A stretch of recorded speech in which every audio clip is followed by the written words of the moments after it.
大家好，欢迎回到频道。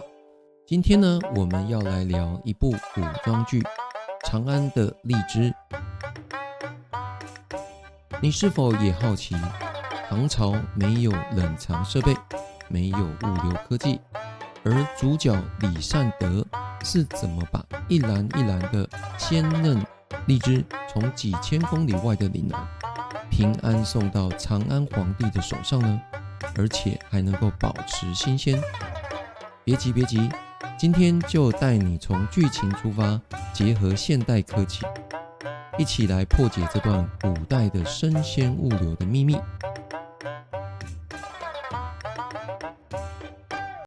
长安的荔枝讲的是一位默默无闻的小吏李善德，接下了皇帝下达的任务，要将产地在岭南的荔枝，在最短的时间内最完好无损的送往长安。这不是开玩笑，荔枝这个水果一旦离开树，3天内不处理就会开始发黑、腐烂、变味。现代人有冷链物流、真空包装、保鲜膜，李善德呢什么都没有。那他到底是怎么做到的呢？第一个方法呢叫做分枝直瓮。简单来说呢，就是连着枝干把荔枝剪下来，底部斜切，插进一个装满水的小罐子里，就像插花这样。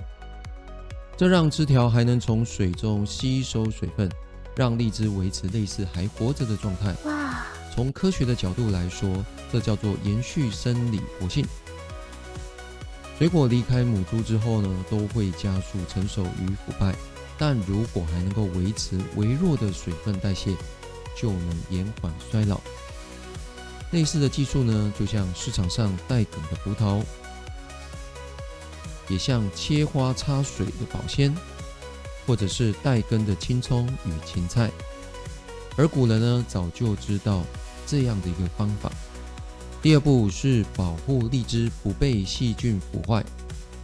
李善德呢，用了盐水清洗来做初步的消毒，然后呢，用双层陶瓮来储存，外层灌水，内层放果，水层起到了物理降温与隔热的作用，就像一个古代版的保温瓶加上杀菌槽。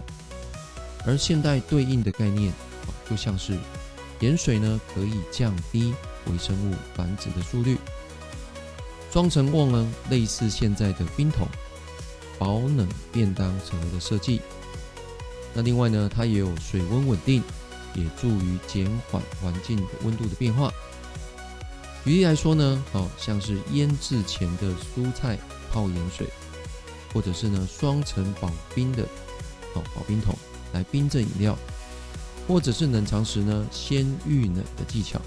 但仅仅是靠水是不够的。李善德呢，还运用了一个关键的一步，加冰块。在运输的过程中，他在瓮的夹层中加入冰块，达到冷藏的效果。这就是低温保鲜的核心。